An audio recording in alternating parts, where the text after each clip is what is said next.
Elelena stood toe-to-toe with Matthew Wilson, the richest man in Clearwater, unflinching as he threatened to burn down everything we'd built. Her voice cut through the tension like a razor blade. "The only mistake I see, mister, Wilson, is thinking a man like you ever had honor to lose. They say Montana'll chew you up and spit you out like dirt on the wind, but sometimes it's a woman who shows you what real grit means, the kind that digs in deep when the whole damn world's trying to blow you away." I'm Nathan Blackwood, and this is the story of Elelena Barnes, a so-called rejected mail-order bride who stepped straight into the eye of a storm, both the roaring skies and the man-made kind, and flipped my life upside down. She changed everything. This ranch, my future, and the fate of the bastard who thought he owned Bitterroot Valley lock, stock, and barrel. It all came to a head one scorched afternoon, the air so thick it felt like it was holding its breath. Matthew Wilson, slick boots, hired guns and all, stood not 10 feet from me in my own yard. His hatred burned hot, his greed plain as day. He threatened to burn down everything I'd bled for, water rights, land, every damn thing. But right beside me stood Elelena, not flinching, not backing down. Fire in her eyes fierce enough to rival any prairie blaze. If you want to know how it came to that showdown, how a Philadelphia seamstress wound up standing tall against the most powerful man in Clearwater, you gotta go back. Back to a storm ripping the sky apart and the desperate woman I found hiding in my barn, her heart crushed and her hopes buried deep in Montana dust. The day started like any other on the Blackwood spread. Sun clawing its way over the Sapphire Mountains, painting the sky in shades of apricot and rose. I'd been up since before dawn, checking the north fence line where the yearlings had been testing it again. This ranch, it was all I had left. My father carved it out of wilderness, and I'd poured my own blood, sweat, and too many damn tears into keeping it going, especially after Sarah left. My sister. The thought of her was still a raw spot, 2 years gone, and the silence in the house sometimes felt louder than a gunshot. That particular afternoon, the air got heavy, a greasy yellow light filtering through the clouds. The kind of light that warns of nature about to lose its temper. I was in the corral, working with a green-broke colt, all wiry energy and suspicion, when the first rumble of thunder echoed down the valley. Old Bess, my sheepdog, flattened her ears and whined, looking west. "Yeah, girl," I muttered, squinting at the bruised horizon. "Looks like a bad one's coming." I got the stock secured best I could, the colt fighting me every step of the way into the barn. The wind picked up, howling like a banshee through the eaves, carrying the first stinging drops of rain. It wasn't just rain, it was a deluge, coming down in sheets so thick you couldn't see 20 feet in front of you. Lightning split the sky, one jagged fork after another, thunder cracking right on its heels, shaking the very timbers of the barn. This wasn't just a summer squall, this was Montana unleashing its fury. I figured I'd wait it out in the barn, check on the horses, maybe patch that leak in the tack room roof I'd been putting off. The air inside was thick with the familiar smells of hay, old leather, and animals, comforting in its own way. The horses shifted nervously in their stalls, snorting as the thunder boomed. I was talking low to my stallion Titan, trying to gentle him, when I heard something else. A sound that wasn't the storm, wasn't the horses. A small sound, like a caught bird. I froze. Bess, beside me, let out a low growl, the hair on her scruff standing up. "Easy, girl," I whispered, patting her head, but my own senses were on high alert. This ranch was isolated. Visitors were rare, and ones that came unannounced during a storm like this, that spelled trouble. My hand went to the Colt Peacemaker I always wore, even doing chores. Old habits from harder times. Lantern in hand, I moved cautious-like toward the back of the barn, where we stored last year's hay. The rain hammered on the roof, nearly drowning out any other sound. "Hello?" I called out, my voice sharp. "Anyone back there?" Silence, save for the storm. Then, another small sound, a stifled sob almost. Bess growled again, a deeper, more serious warning this time. I rounded a tall stack of hay bales, holding the lantern high, and there she was. Huddled in the corner, soaked to the bone, was a woman. Or maybe a girl, hard to tell. She was small, her dark hair plastered to her face, a threadbare gray dress clinging to her like a second skin. A worn leather satchel, looking as pitiful as she did, lay beside her. She looked up as the lantern light hit her, her eyes wide and frightened, like a startled deer caught in a trap. For a second, I just stared. What in blue blazes was a woman doing out here, alone, in the middle of the worst storm I'd seen in years? She scrambled to her feet, or tried to, swaying a little. I'm sorry, she stammered, her voice barely a whisper above the wind's howl. I didn't mean to trespass. The storm. I just needed shelter. My first thought was trouble. A woman alone, appearing out of nowhere. It set all my alarms clanging. This territory wasn't kind to the unprepared or the unlucky, and I'd had my share of both visiting my doorstep. Who are you? I asked, keeping my voice steady, even though the sight of her, so small and lost, tugged at something I thought I'd buried deep. And what are you doing on my land? Her eyes, I saw then, were a deep, troubled blue, shadowed with exhaustion and something else. Shame, maybe? My name is Elelena Barnes, she replied, trying to pull a shred of dignity around herself, though the water dripping from her hair and the hem of her dress made a puddle at her feet. I arrived in Clearwater today. Things didn't work out as planned. Clearwater.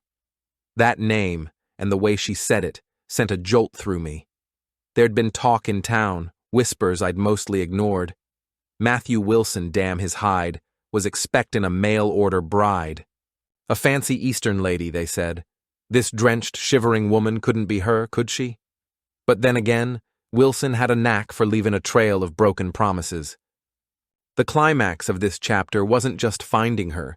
It was the sudden, unwelcome suspicion of who she might be, and what fresh hell Wilson might have unleashed, this time right into my barn. I stood there for a long moment, the lantern light flickering over Elelena Barnes, the rain still beating a tattoo on the barn roof like 100 angry drummers.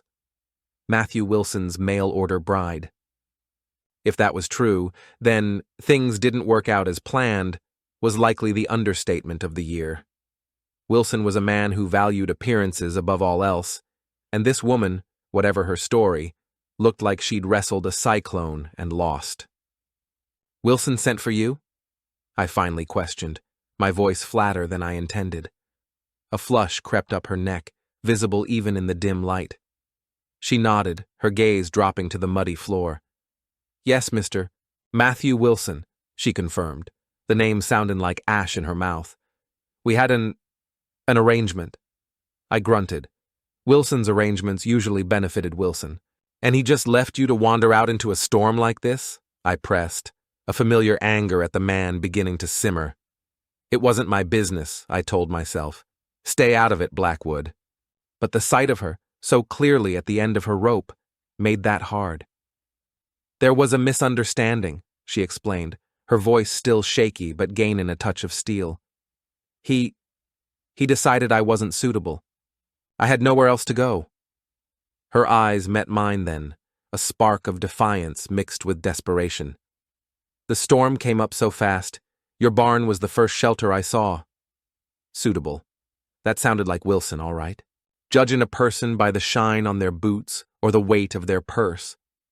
I thought of my own sister, Sarah, and the way Wilson had charmed her then. No, I wouldn't go down that road.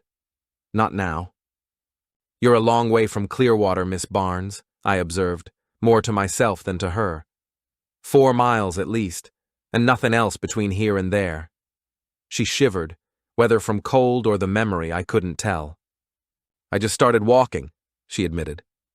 Common sense told me to point her back towards town once the storm broke, maybe give her a few dollars for her trouble. I had enough problems of my own without taking on a cast-off bride of Matthew Wilson. The man was like a poison ivy rash, best avoided.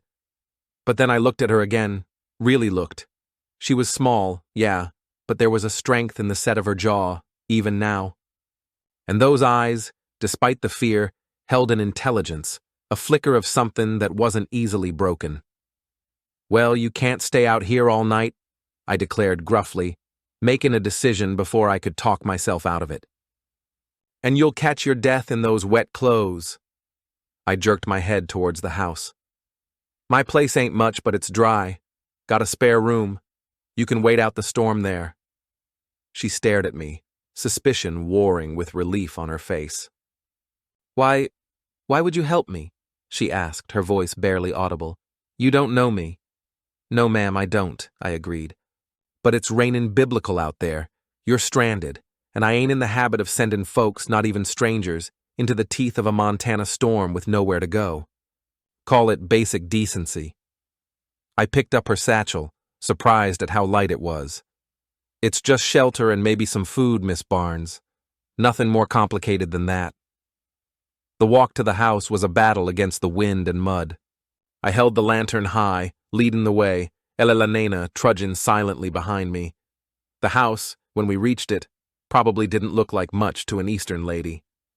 It was a sturdy log structure, built by my father's own hands, meant to withstand harsh winters and harder times. Inside, it was plain, functional.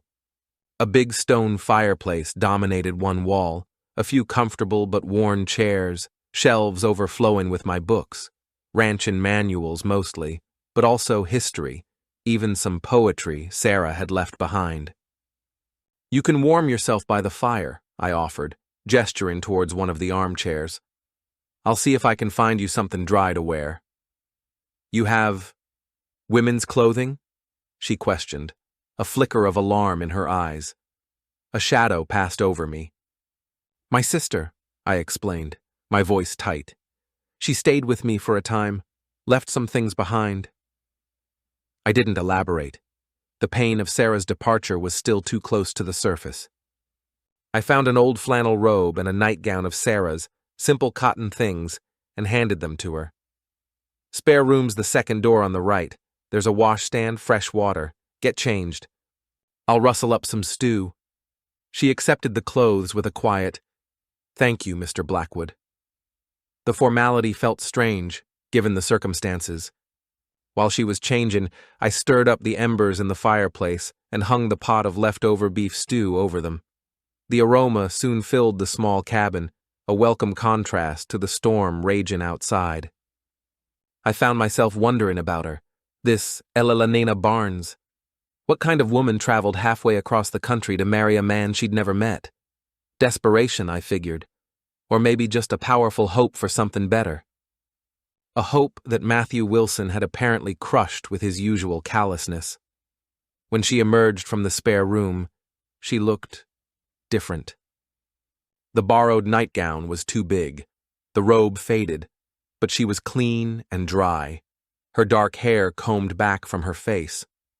The exhaustion was still there, etched in the lines around her eyes, but some of the hunted look was gone.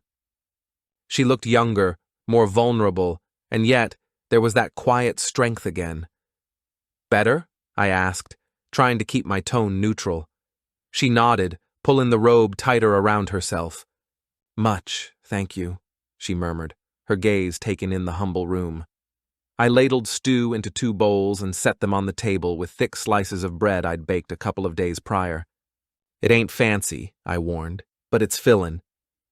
We ate in silence for a while, the only sounds the crackling of the fire and the relentless drumming of the rain. It should have been awkward, me and this strange woman, thrown together by a storm and a rich man's cruelty. But somehow, it wasn't entirely. Maybe it was the shared warmth of the fire, or the simple comfort of a hot meal after what she'd clearly been through. "So," I began, once the edge was off our hunger. "Matthew Wilson. What exactly was the misunderstanding?" She set down her spoon, her appetite seeming to fade. The story came out in halting pieces. The letters exchanged over months, the promises he'd made, her journey from Philadelphia. She'd been a seamstress, lost her position when the factory closed. Wilson's advertisement in the matrimonial news had seemed like a lifeline. She'd been honest about her modest means, she insisted. But when I arrived, she continued, her voice low and tinged with a bitterness that even I, a man who knew Wilson's character well, found chilling. With only my satchel and the clothes on my back, he made it clear he'd expected someone with a dowry, someone who could contribute financially to his ranch. Her eyes flashed. He called me a beggar with a satchel, in front of half the town in the cafe. A low growl rumbled in my chest. That was Wilson, all right. Public humiliation was one of his favorite weapons. And then he just turned you out? I asked, already knowing the answer. He offered me money for a return ticket to Philadelphia, she confirmed, a touch of ice in her tone now. As if I had anything to return to. I told him I'd given up my room, sold what little I owned. And his response? I prodded, though a part of me didn't want to hear it. He said, her voice broke slightly, then firmed, that it wasn't his concern. The casual cruelty of it made my gut clench. I'd seen Wilson ruin men in business, ride roughshod over anyone who got in his way.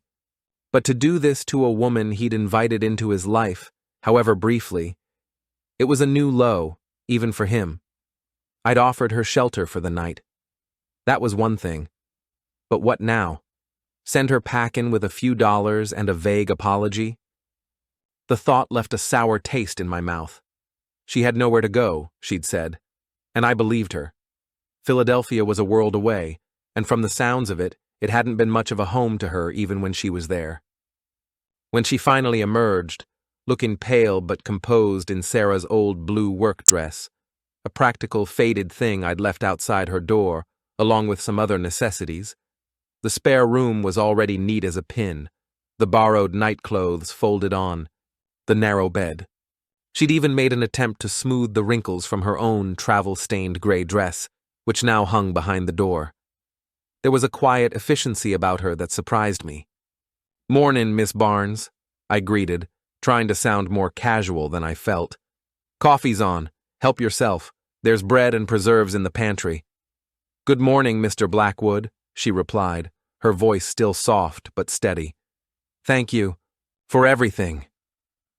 She poured herself a cup of coffee, her movements economical, no wasted motion. She looked around the main room, taking it all in, not with judgment, but with a kind of quiet observation. I knew what had to be said. "Miss Barnes," I began, clearing my throat, "about your situation." She met my gaze directly. "I understand I can't stay here, Mr. Blackwood. As soon as it's feasible, I'll make arrangements to travel on, perhaps to Helena. I'm a skilled seamstress. I'm sure I can find work." Helena. That was a long, hard road for a woman alone with no money and no connections, and work for a seamstress? Maybe. But this territory could be unforgiven. "Helena's a tough town if you don't know anyone," I cautioned. "And word from Clearwater, well, it travels." I didn't need to spell out what kind of word Wilson would be spreading about her. A shadow crossed her face. "I'm aware of that," she acknowledged, "but I can't stay where I'm not wanted." And that was the rub. Was she wanted here? By me? The question was absurd. I barely knew the woman. And yet, the thought of sending her off to face an uncertain fate after Wilson had already treated her so despicably, it rankled. It went against the grain. Before I could figure out what to say next, there was a sharp rap at the door. I exchanged a quick, uneasy glance with Alelena. Early callers were seldom good news. I opened the door to find Mabel Fletcher standing on my porch, arms crossed, her bonnet slightly askew, and a look on her face that could curdle milk. Mabel did the washing for half the ranchers in the valley, including me, and she considered it her sacred duty to know everyone's business. "Nathan Blackwood," she declared, her voice a gravelly pronouncement. "So it's true then." She peered past me, her sharp eyes fixin' on Elena, who stood frozen by the table, coffee cup halfway to her lips. Wilson's cast off. Took you no time at all to snatch her up, did it? Heat rushed to my face. Mabel, that's enough, I warned, my voice low and dangerous. Miss Barnes was caught in the storm yesterday. I offered her shelter, that's all. Mabel snorted, a sound of pure skepticism. Shelter. Is that what they're calling it these days? She pushed past me into the cabin, her gaze sweeping over Elena from head to toe. Town's buzzing like a kicked beehive, you know. Wilson's telling everyone how he sent the little gold digger packing when he found out she was penniless, and how she ran straight out here looking for another man to leech off of. Elena gasped, her face draining of color. I saw her hands clench at her sides. That's a cruel lie, Mrs. Fletcher, she stated, her voice trembling but firm. Mr. Blackwood offered me temporary employment as his housekeeper until I can make other arrangements. It's a business arrangement, nothing more. Mabel arched a skeptical eyebrow, looking pointedly at the dress Elena wore. Those are Sarah's things, ain't they? She observed. Nathan don't let just anyone wear his sister's clothes. The air in the small cabin grew thick with unspoken things. I saw the hurt in Elena's eyes at Mabel's blunt words, but also a flash of that same stubborn pride I'd glimpsed the night before. Mabel, I interjected, my patience wearing thin. Miss Barnes is here under my protection. What arrangements we make are our own concern. Now, if you've brought my laundry, you can leave it. Otherwise... Mabel, to her credit, seemed to deflate a little under my glare. She'd known me since I was a boy, knew I didn't make idle threats. Fine, she grumbled, setting a basket of clean clothes on the floor. But you mark my words, Nathan Blackwood. Letting that woman stay here, after what Wilson's been saying, it's gonna bring a whole heap of trouble down on this ranch. More trouble than you already got. With that parting shot, she turned on her heel and marched out, leaving a heavy silence in her wake. Elena stood rigidly by the table, her knuckles white where she gripped her coffee cup. I should go, she whispered, her eyes bright with unshed tears. She's right. My presence here will only cause you problems. Mabel Fletcher enjoys stirring the pot, I dismissed, though her words had hit closer to home than I liked. And Wilson's a snake. What he says don't make it true. But it's what people will believe, Elena countered, her voice gaining a desperate edge. I don't want to be the cause of more hardship for you, Mr. Blackwood. You've already been too kind. I looked at her then, standing so small and defiant in my sister's old dress, trying to shoulder the blame for Wilson's malice and the town's gossip, and something inside me, something hard and cynical, just snapped. Maybe it was pride. Maybe it was a stubborn refusal to let a bully like Wilson dictate who I helped or how I lived my life. Or maybe, just maybe, it was the sight of her quiet courage in the face of so much ugliness. Miss Barnes, I began, the words coming out before I'd fully thought them through. I find myself in need of some help around this place. The house, the garden.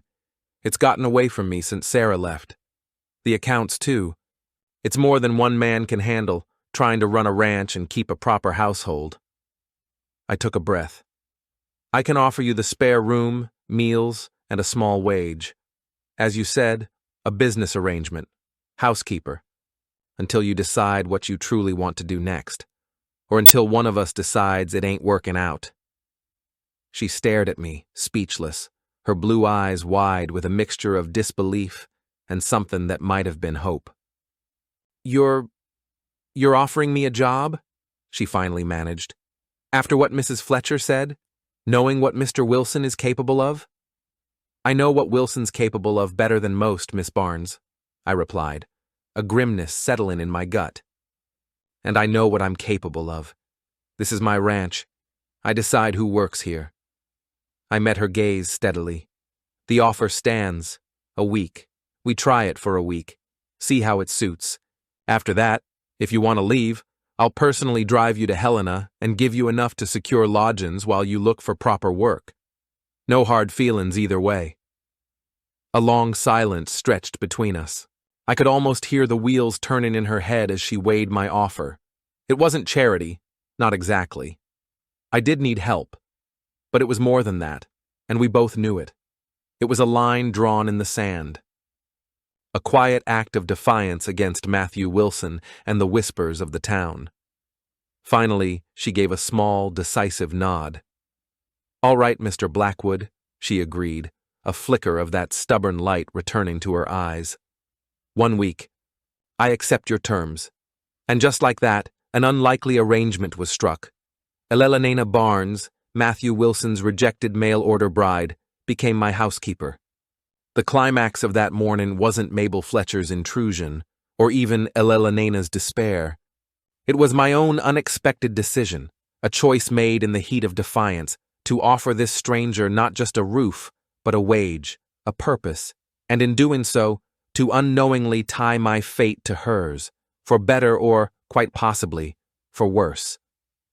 The whispers had started, but now, so had something else. The first few days of Elelena's employment at the ranch passed with a surprising lack of drama, at least on the surface. She threw herself into the work with a quiet intensity that I found myself admiring. The house, which had admittedly suffered from my bachelor neglect, began to transform. Dust vanished from corners I hadn't realized existed. The mismatched plates in the kitchen found themselves organized. The scent of bacon bread, something I hadn't smelled in this cabin since Sarah was a girl, started filling the air in the mornings.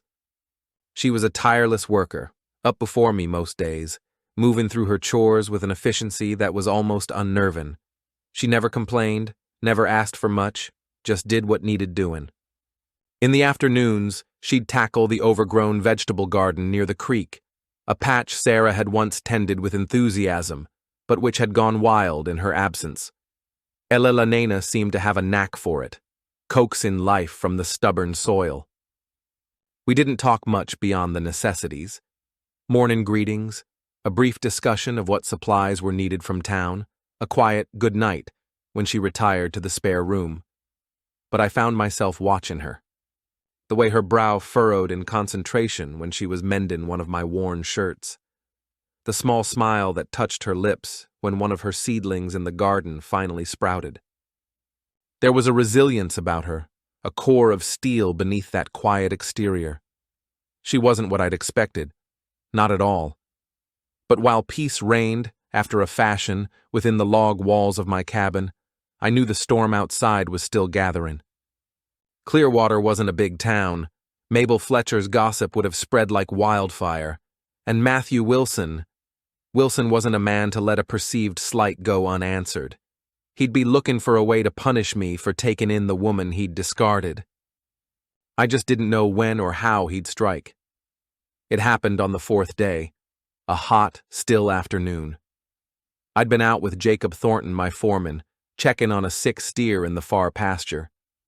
Jacob was a good man, loyal as they came, been with me 10 years. He hadn't said much about Elelena's presence, but I'd seen the questions in his eyes. He was protective of me, of this ranch, and he didn't trust easy. We were riding back towards the house when I saw them, a group of 5 riders coming up the main track. Even from a distance, I recognized the lead horse, a showy black gelding, and the man on its back, Matthew Wilson. My gut tightened. This wasn't a social call. Wilson never rode out this far unless he meant business, and his kind of business usually spelled trouble. "Looks like company, boss," Jacob grunted, his hand instinctively dropping closer to the pistol on his hip. "Yeah," I replied grimly, "the kind we don't want." I spurred my horse, wanting to reach the house before they did. Elelena was there alone. We got to the yard just as Wilson and his men were dismounting. 2 of them I recognized as his regular ranch hands, rough customers. Another was young Tom Dawson, the deputy, looking uncomfortable as all get out, and Jenkins, the loudmouth from the cafe who'd witnessed Elelena's humiliation. Wilson had brought an audience, and an officer of the law, however reluctant. Elelena had heard them. She stood on the porch, her hands clasped in front of her face pale but resolute. She wore that same faded blue dress, but she'd tied her hair back neatly, and there was a dignity about her that even Wilson's sneer couldn't quite diminish. "Blackwood," Wilson called out, his voice smooth as polished river stone, but with an undercurrent of menace. He sauntered towards me, his fancy riding coat unbuttoned to show a silk vest and a gold watch chain, always the peacock. "Thought I'd pay a neighborly visit." "Wilson," I acknowledged, keeping my voice even. I dismounted, moving to stand between him and the porch, between him and Elena. Jacob stayed mounted a few paces back, a silent, watchful presence. "Don't recall the last time you felt neighborly enough to ride out this far." His gaze flickered to Elena, a smirk playing on his lips. "Miss Barnes," he purred, "I see you found accommodation." The way he said the word made it sound like an insult. Elena didn't flinch. "Mr. Wilson," she replied, her voice clear and steady. "What brings you and your friends so far from town?" "Heard you were staying out at the Blackwood place," Wilson stated, turning his attention back to me, though his words were clearly meant for her too. "Got concerned about your welfare, Miss Barnes. A single woman, alone at a remote ranch with a bachelor of questionable reputation." He paused, letting the insinuation hang in the air. "Folks in town are worried." My jaw tightened. "Miss Barnes is employed here as my housekeeper, Wilson," I stated flatly. "Nothing improper about that." Wilson raised a perfectly sculpted eyebrow. "Is that what they're calling it these days?" One of his men snickered. Before I could respond, Elena descended the porch steps, moving to stand beside me. It was a small movement, but it spoke volumes. She wasn't hiding. She was facing him. Rage, cold and sharp, propelled her. "Questionable virtue, Mr. Wilson?" she challenged, her voice vibrating with suppressed fury. "Is it because I had the misfortune of putting my faith in a man who values money over character? Or because I accepted honest work instead of begging on the streets after you discarded me like unwanted baggage?" Wilson blinked, clearly not expecting such a direct counterattack from the woman he'd dismissed as a penniless nobody. "Now, Miss Barnes," he began, his smooth composure slipping a notch. "No," she cut him off, her eyes blazing. "You rejected me publicly, Mr. Wilson. Made me a spectacle, left me with nowhere to go. Mr. Blackwood offered me employment when you offered only humiliation. And now you dare to stand on his property and question my virtue?" The men on horseback exchanged uneasy glances. Even Jenkins had the decency to look away. Wilson's face hardened, the charm vanishing to reveal the ugliness beneath. "You're making a mistake, Miss Barnes," he snarled. "Blackwood isn't what he seems." "Neither were you, Mr. Wilson," she retorted swiftly. "At least he's been honest with me from the start." "Honest?" Wilson barked a laugh, a harsh, ugly sound. He turned his venom on me. "Did he tell you why his sister really left Blackwood? Why half the town won't do business with you? Did he tell you about the Logan property and the old man who died so conveniently, leaving it all to you?" That was it. The mention of James Logan, a good man, a friend, whose memory Wilson was now defiling. Something in me snapped. I moved fast, grabbing Wilson by the front of his expensive coat, my knuckles grinding into his chest. "That's enough, Wilson," I growled, the rage I'd kept leashed for so long finally breaking free. His men tensed, hands moving towards their guns. Young Dawson, the deputy, finally dismounted, his face pale, his hand resting uneasily on his holstered pistol. "Mr. Blackwood," he stammered, I'm going to have to ask you to release Mr. Wilson." For a heart-stopping moment, the tableau held. Me, with my hands on Wilson, ready to tear him apart. His men, ready to draw. Elena, frozen beside me, her eyes wide but fearless. Jacob, a silent statue on his horse, his own gun now subtly in his hand. The air thrummed with violence about to erupt. The climax wasn't just the confrontation, it was this knife-edge moment where everything could have gone up in flames. I could feel the throb of Wilson's heart under my fist, the tremor of fear he tried to hide. And in that instant, I knew that whatever happened next, my life and Elena's had just become a hell of a lot more dangerous. This wasn't just about a rejected bride anymore. This was about everything Wilson thought he could take from me, and everything I was willing to fight to protect. The world seemed to hang suspended for a beat, the only sound the harsh rasp of Wilson's breath and the nervous shifting of horses. Young Dawson looked like he was about to swallow his own tongue. My fingers ached from how tight I was gripping Wilson's coat. Part of me, the raw, angry part, wanted to finish what I'd started, to wipe that smug, knowing smirk off his face for good. But another part, the one that had learned caution through bitter experience, knew this wasn't the time or place. Not with Elena standing right there, not with his hired guns ready to escalate things. With a final contemptuous shove, I released him. Wilson stumbled back, straightening his coat, a triumphant gleam in his eye. He thought he'd provoked me, shown my true colors, as he liked to say. "Showing your temper again, Blackwood," he sneered, regaining his composure. "Just like always." "Get off my property, Wilson," I ordered, my voice low and dangerous, each word clipped. "All of you. Before I forget I'm a law-abiding citizen." He turned to Elena, his tone mockingly sympathetic. "When you tire of playing housekeeper to a man with blood on his hands, Miss Barnes, Clearwater ain't without charity. The church ladies might take pity on you." "I don't need pity, Mr. Wilson," Elena stated, her chin held high. "Yours or theirs." Wilson shrugged, a dismissive gesture, and remounted his horse. He looked down at me, his eyes cold as a winter river. "Town council meets Tuesday, Blackwood," he announced, the threat clear.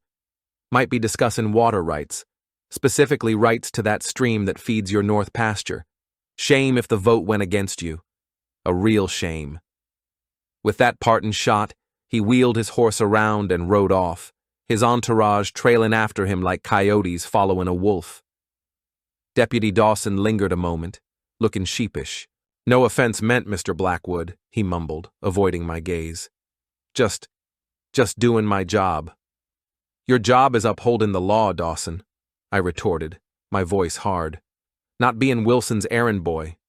Your father would be disappointed to see you reduced to this." The young man flushed crimson at the mention of his father, a good, honest man who'd passed a few years back. He mounted hastily and spurred his horse to catch up with the others. Silence descended then, heavy and oppressive, the dust from the rider's departure settling slowly in the afternoon sun. Jacob let out a long breath and finally lowered his hand from his gun. Elena stood beside me, her hands clenched so tight her knuckles were white, but she hadn't uttered a sound during Wilson's final threats. "Nathan," she finally spoke, her voice quiet but firm, using my given name for the first time, as if the shared danger had stripped away formalities. "What was all that about? The Logan property? Your sister?" I ran a hand through my hair, the anger slowly draining away, leaving behind a weary ache. I owed her an explanation. After what she'd just stood through, after the way she'd stood with me, she deserved to know what kind of hornet's nest she'd stepped into. "Let's go inside," I suggested, my voice rough. "This isn't a conversation to have standing in the yard." Inside the cabin, the air still seemed to hum with the tension of the confrontation. I poured 2 glasses of whiskey from a bottle I kept on a high shelf. Not something I indulged in often, but this day called for it. I offered one to Elena. She hesitated for only a second before accepting it, her fingers brushing mine as she took the glass. A small, unexpected spark. We sat at the table, the afternoon light casting long shadows across the plank floor. I took a swallow of the whiskey, letting the burn clear my head a little. "Sarah, my sister," I began, the words coming hard. "She left 2 years ago. She was just 17 then. Willful, beautiful, and naive.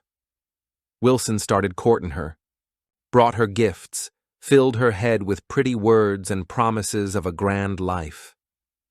My knuckles whitened around my glass. Our father had left her a small inheritance to be managed by me until she turned 21. Wilson knew about it, of course. He always knows where the money is. Elelena listened silently, her blue eyes fixed on my face, her expression unreadable. I tried to warn Sarah, I continued, the old bitterness rising like bile. Told her Wilson wasn't to be trusted. She accused me of trying to control her, of being jealous. Then one night, she didn't come home. I found her at Wilson's ranch, distraught, ashamed. She wouldn't tell me exactly what happened, but it was clear he'd hurt her, used her. She never spoke to him again. A week later, she packed her bags and went to Denver to stay with our aunt. Hasn't been back since. And Wilson? Elelena prompted softly. Wilson spread rumors, I spat, the word like poison. Said I'd driven Sarah away out of jealousy, that I was trying to steal her inheritance. Some folks believed him. He's got a way of making lies sound like gospel. And the Logan property? She asked, her voice still quiet. I took another drink of whiskey. This part was harder in some ways. James Logan owned the land bordering mine to the east. Good land, prime water access. He was an old man, a friend. Lived alone, no family to speak of. Wilson had been after that land for years trying to buy him out, but James wouldn't sell. Then, James, he died. Suddenly. Heart failure, the doctor said. I paused, the memory still sharp. In his will, he left the entire property to me. Elelena's eyes widened slightly. Wilson went mad, I recalled. Accused me of coercing James, of undue influence. Even hinted I might have had something to do with his death. The injustice of it still burned. The will was legal, witnessed by Judge Parker himself, but Wilson's never let it go. He's been trying to break me ever since. Blocking my cattle sales, stirring up trouble over water rights, turning folks against me any way he can. I looked at Elelena then, seeing the understanding dawn in her eyes. And now, I finished heavily, he sees you, my housekeeper. A woman he publicly shamed.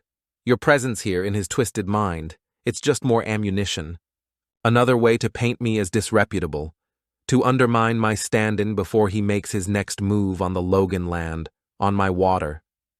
She absorbed this, her expression thoughtful. The whiskey glass sat untouched in her hand. So, my being here, it truly is endangering you, she stated. Not a question, but a flat acknowledgement. Wilson will make trouble whether you're here or not, Elelena. I tried to reassure her, though a cold knot of dread was tightening in my own gut. This feud between us, it started long before you stepped off that stagecoach. But I'm making it worse, she insisted, giving him a fresh target. She looked down at her hands, then back up at me, a new resolve in her eyes. Perhaps it would be better if I left. Took that money he offered me earlier today when he came by while you were out. I stared at her. Wilson came here? Offered you money to leave? The audacity of the man was boundless. The fact that she hadn't mentioned it until now, that she'd faced him alone. She nodded. $500, to disappear today, without a word. The full weight of what she was saying, what she was offering to do, hit me then. She was willing to walk away, to take Wilson's tainted money and vanish, just to get out of my way, to protect me from further trouble, after everything she'd been through. The climax of this chapter wasn't just me laying bare my past with Wilson. It was her quiet, selfless offer, an offer that shamed me with its courage and forced me to confront just how much this woman, this stranger I'd taken in out of a storm, was getting under my skin. And the sudden fierce conviction that I wouldn't let Wilson drive her away. Not now, not ever, if I could help it. You're not taking Wilson's money, Elelena, I declared, the words coming out harsher than I intended.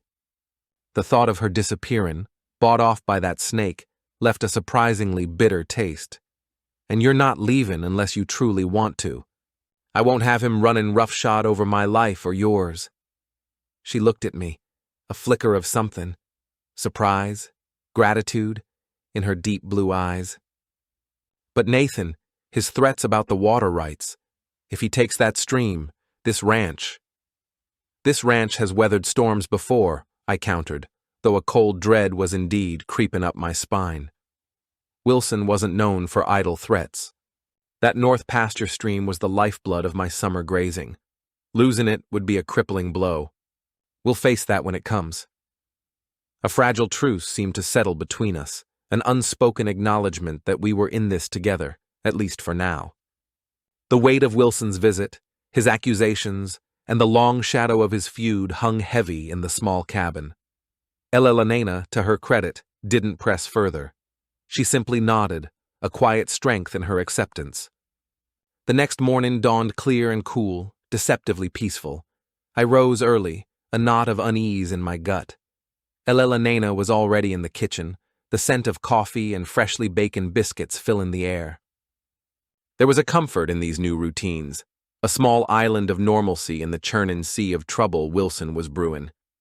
She moved with that quiet efficiency of hers, and for a moment, watching her, I could almost forget the storm clouds gathering on our horizon. It was mid-morning when young Tommy Henderson, the telegraph boy from Clearwater, came clattering up to the porch on his pony. Telegrams usually meant one of two things: bad news about cattle prices or trouble of a more personal kind. My gut tightened. "Got a telegram for Mr. Blackwood," Tommy chirped, holding out the familiar yellow envelope. "Mr. Johnson at the office said it was urgent." I tossed him a coin and took the envelope, a sense of foreboding prickling my skin. Elena paused in her task of kneading dough, her eyes questioning. I ripped it open, my gaze scanning the brief, stark message. My blood ran cold. "Bad news?" Elena asked softly, seeing the look on my face. I handed her the flimsy paper without a word. She read it, her brow furrowing. "Arriving tomorrow afternoon stage. Urgent matters to discuss. Sorry for short notice. All will be explained. Sarah."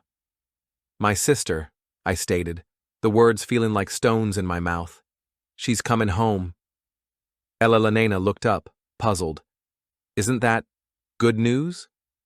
"Under normal circumstances, yes," I replied, my voice grim. I took the telegram back, crumpling it in my fist. "But Sarah hasn't set foot in Clearwater, hasn't come near this ranch since the day she left 2 years ago. Not a word, not a visit. And now, urgent matters to discuss? Arriving on the heels of Wilson's threats? The timing couldn't be worse." A cold understanding dawned in Elena's eyes. "You think this has something to do with Matthew Wilson?" "I think it's too damn much of a coincidence," I growled, pacing the small cabin like a caged wolf. "Wilson knows Sarah is my weak spot, or was. What if he's gotten to her somehow? Filled her head with more lies? Or worse?" The possibilities were endless, and none of them good. Sarah could be headstrong, impulsive. If Wilson had somehow manipulated her into coming back now. "I should leave," Elena stated quietly, decisively. "Before she arrives. It would be simpler for you, for both of you." "I won't come between family, Nathan." I stopped my pacing, looking at her sharply. "What happened to standing firm?" I challenged, maybe a bit unfairly. "That was before your sister's impending arrival," she pointed out, her logic unassailable. "This is different. This is family." "You're not coming between anyone," I insisted, though a part of me knew she was right. Sarah's return, especially now, would complicate things beyond measure. Sarah left of her own accord. And whatever her urgent matters are, they don't change the fact that you have a place here, for as long as you need it. The conviction in my own voice surprised me. When had I become so determined to keep this woman, this near stranger, under my roof? The look she gave me then, a mixture of gratitude and something deeper, something that made my chest ache in a way I hadn't felt in years. It shook me. But there was no time for that. Practicalities crashed in. I need to ride into town, I decided. See if I can learn anything more about Sarah's return from Johnson at the telegraph office.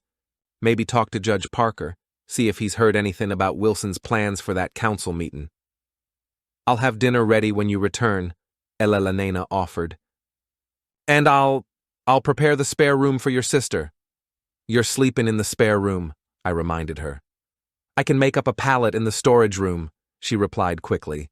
It's small, but it will suffice. No, I stated firmly. That won't be necessary. If Sarah's staying, she can have my room. I'll bunk in the barn until we sort this out. I won't have you sleeping in a damn storage closet. The set of my jaw told her it wasn't up for discussion. She conceded with a nod, a faint flush on her cheeks. Very well, but I'll still prepare your room for her arrival. Thank you, I said, grabbing my hat. At the door, I paused. And Elena? She looked up. Don't worry too much about Sarah or Wilson. We'll weather this storm. Together. I hadn't meant to say that last part, that together. It just slipped out. But as I rode towards Clearwater, the word echoed in my mind. Together. The ride into town was fraught with a new kind of tension. Sarah coming back, it dredged up all the old pain, the guilt I still carried over not protecting her better from Wilson. Johnson at the telegraph office knew nothing more than what the telegram said. Judge Parker, a good man, old and weathered as the mountains themselves, listened patiently to my concerns about Wilson's threats regarding the water rights. Wilson's a snake, Nathan, always has been, the judge acknowledged, his voice raspy. And he's got influence on that council. They're meeting this afternoon, you know.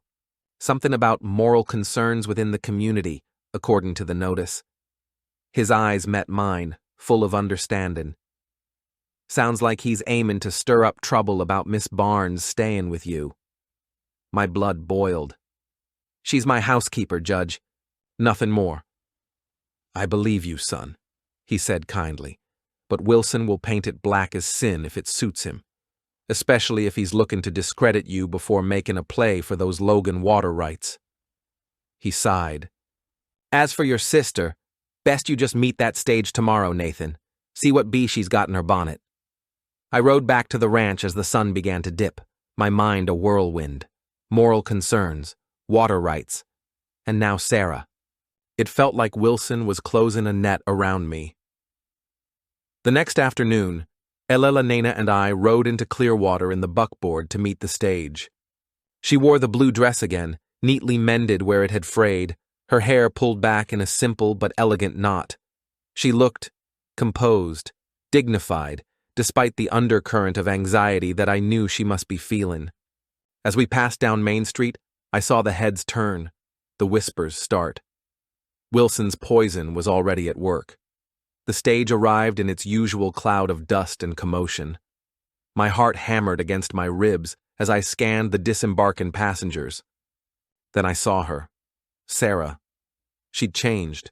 2 years in Denver had transformed her from the heartbroken girl who'd fled into a young woman of surprising poise. She was dressed in a stylish traveling suit, her dark hair coiffed in a fashionable arrangement. There was a new confidence about her, but also a weariness in her eyes that hadn't been there before. Sarah, I called, moving forward. Her eyes found mine, and a complex mix of emotions flickered across her face. Relief, apprehension, and something else I couldn't quite name.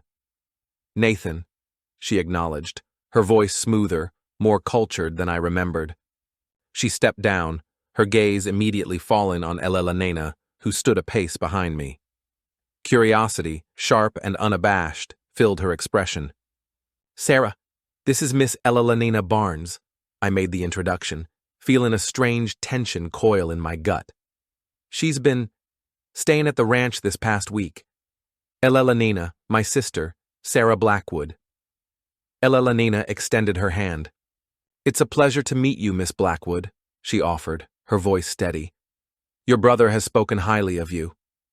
Sarah's handshake was firm, her assessment of Elena frank. Has he? She murmured, a faint, unreadable smile touching her lips.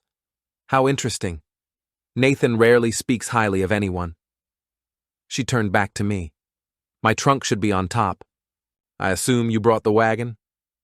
The ride back to the ranch was strained. Sarah sat between us, making polite but distant inquiries about the ranch, about the town, carefully avoiding the reason for her sudden return. As we passed the turnoff to Wilson's sprawling property, I saw her stiffen almost imperceptibly. "Is he still on the town council?" she finally asked, breaking a long silence, her voice carefully neutral. "He is," I confirmed grimly. "And gaining influence by the day." A muscle tightened in her delicate jaw, a gesture so like our father's it made my heart ache. "Some things never change," she murmured. "And some do," I replied, my tone gentle but firm. "You're not 17 anymore, Sarah, and this isn't the same town you left." Her gaze slid briefly to Elena, a flicker of something, suspicion, calculation, in her eyes. "No," she agreed, her voice soft. "It certainly isn't." When we reached the ranch, Sarah surveyed the place, her expression unreadable. Elena had, indeed, prepared my room for her, fresh linens on the bed, a small vase of wildflowers on the dresser. The house felt different, more cared for than when Sarah had last seen it. "It feels less empty," Sarah observed quietly, almost to herself, as she stood in the doorway of the main room. "That's Elena's doing," I supplied. "She's got away with things." Sarah looked at Elena then, a long, thoughtful look. "I imagine you're both curious about why I've returned so suddenly," she began, her voice taking on a more serious tone. "Let's eat first," I suggested, nodding towards the table where Elena had already set out a simple supper. "Then we can talk." But as we ate, the unspoken questions hung in the air, heavy as the storm clouds from days before. Sarah spoke of Denver, of a position she'd secured as a clerk in a law office. Impressive for a young woman in those days. But the urgent matters remained unmentioned. It was after Elena had cleared the plates, after the cabin had grown quiet, save for the ticking of the old mantel clock, that Sarah finally broached the subject. She reached into her reticule and withdrew a folded document, placing it on the table between us. "I came back because of this, Nathan," she announced, her voice tight with a controlled anger I hadn't heard in years. She smoothed the paper flat. It was a legal document, official-looking, with seals and signatures at the bottom. "What is it?" I asked, a cold premonition settling in my gut. "It's a notice of intent to claim," Sarah replied, her eyes hard as flint.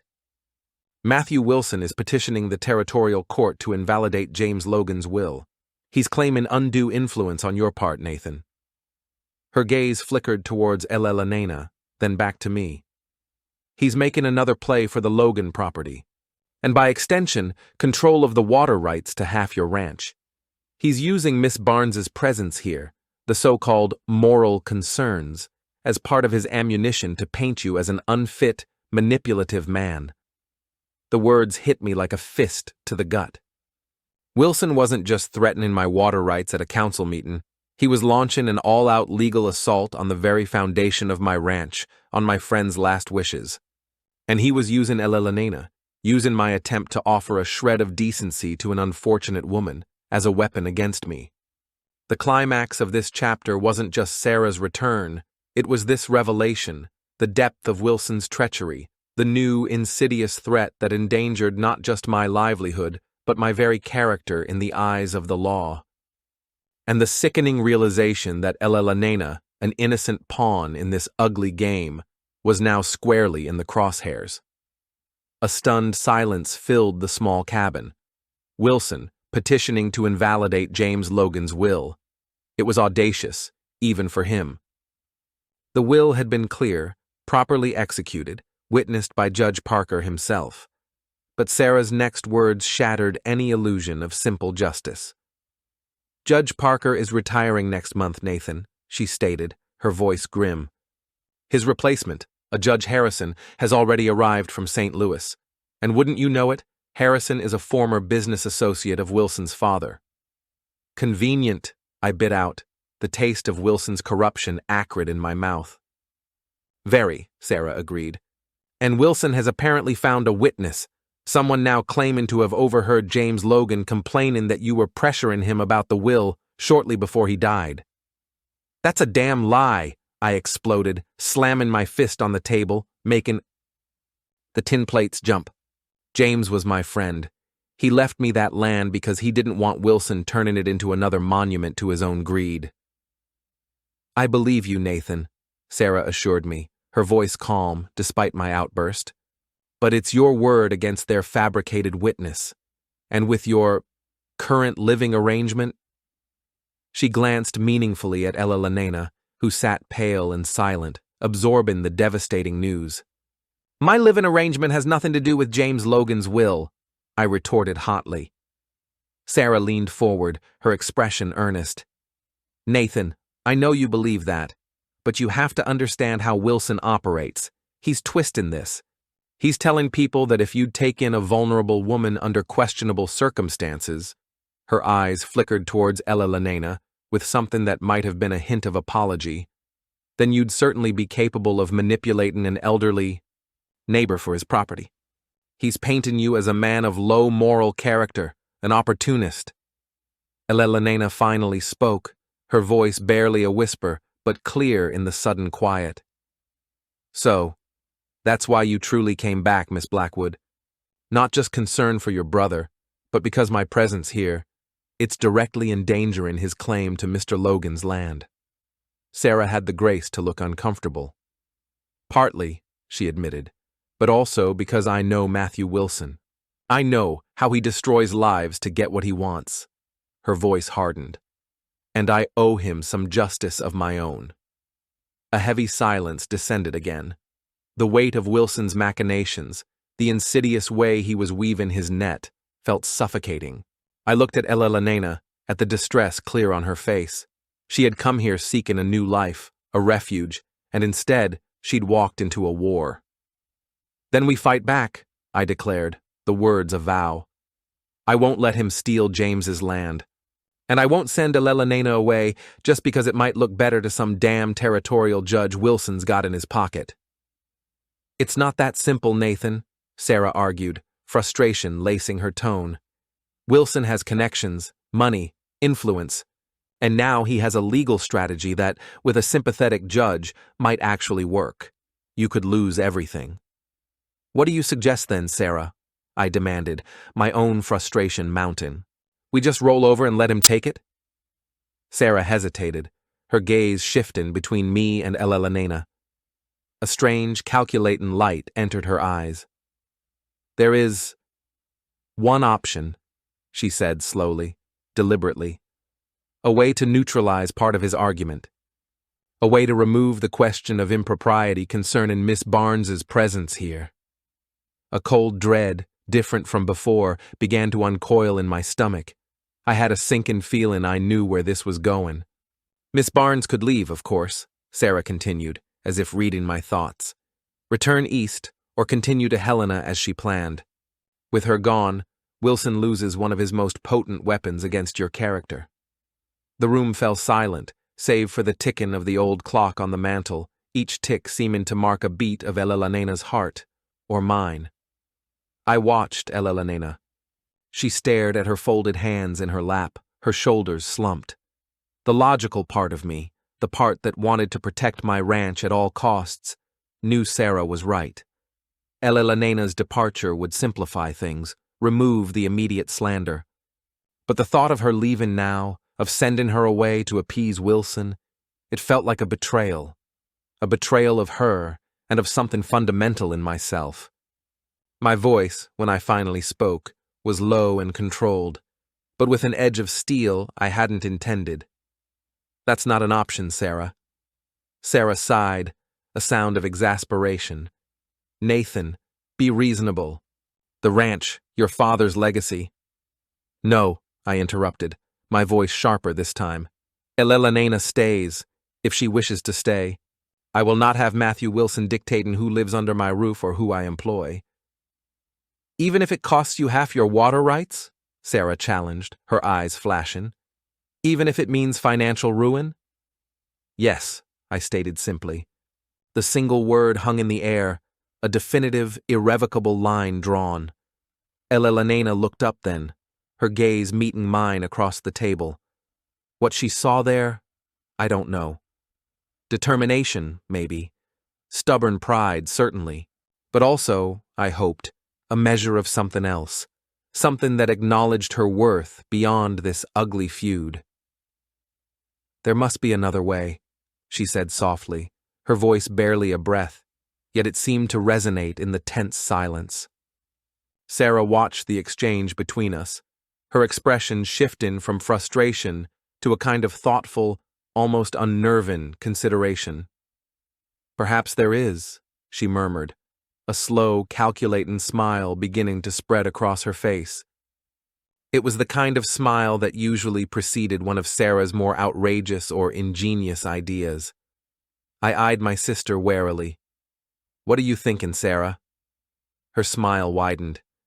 "I'm thinking, brother dear, that Wilson's entire argument about your character, his leverage with this moral concern, hinges on the perceived impropriety of your live-in arrangement with Miss Barnes. On the suggestion that you're a man of loose morals, harboring a single woman, unchaperoned." "Yes, Sarah, we've established that," I replied impatiently. "Get to the point." "So," Sarah continued, her eyes gleaming with a sudden, almost mischievous light, "we remove that argument. Not by sending Miss Barnes away, as I first suggested. Oh no. But by changing the very nature of her presence here." Elena frowned, confusion clouding her features. I don't understand." "It's quite simple, really," Sarah declared, leaning forward as if imparting a grand secret. "If the primary concern is a single woman living unchaperoned with a bachelor rancher of so-called questionable reputation—" She paused for dramatic effect, her gaze flicking between a stunned Elena and myself. "Sarah!" I warned, a horrible, unthinkable suspicion dawning in my mind. "Then the most effective solution," Sarah finished, her voice laced with triumph, "is to ensure she's no longer a single woman living with a bachelor." She beamed at us. "You should marry her, Nathan. Marry Elena Barnes." The words dropped into the stunned silence of the cabin like a bomb. Elena gasped, her face flooding with color, her eyes wide with shock. I just stared at my sister, momentarily speechless. Marry Elena? A woman I'd known for less than a week? A woman who was, essentially, a stranger? The proposition was insane. It was outrageous. It was unthinkable.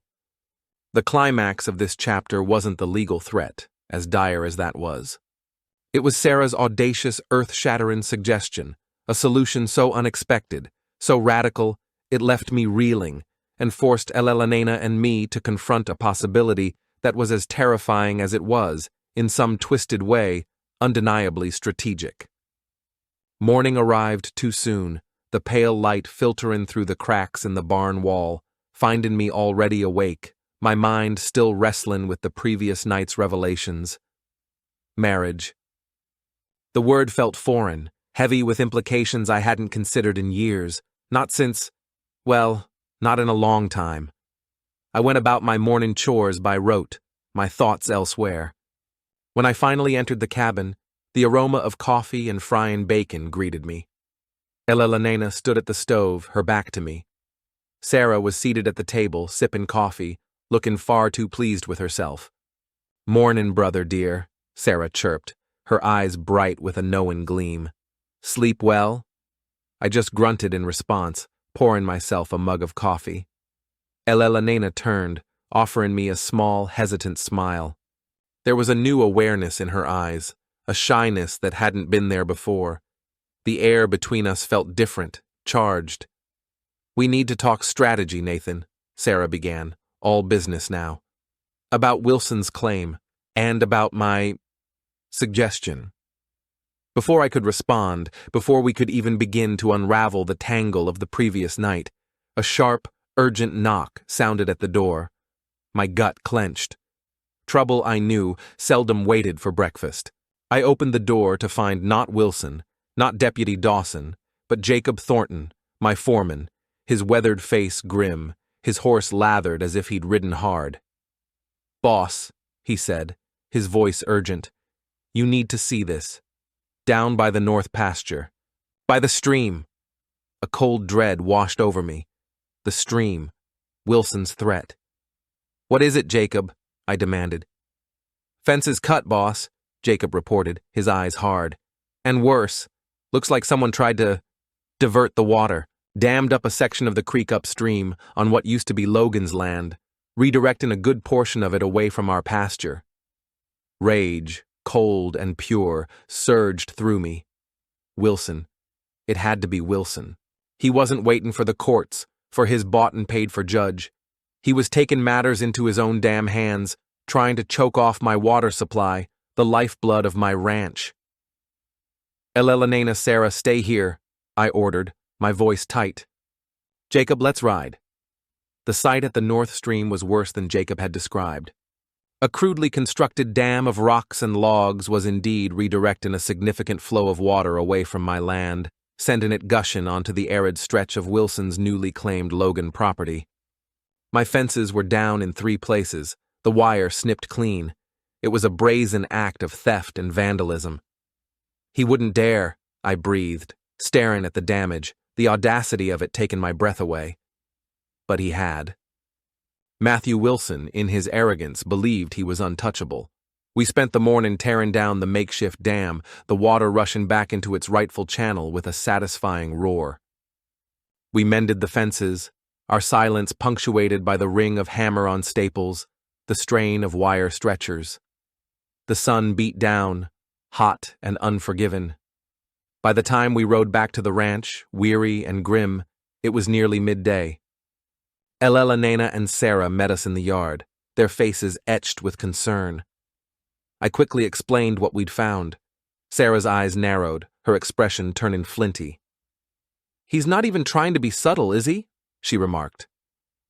This is a direct provocation. Elena, however, looked thoughtful. Nathan, she began, her voice hesitant, when Mr. Wilson came here yesterday, when he offered me the money, he said something else, something I didn't mention. My attention sharpened. What was it, Elena? He said that Judge Harrison was already amenable to reviewing the Logan will, that he was confident the court would side with his claim. She took a breath.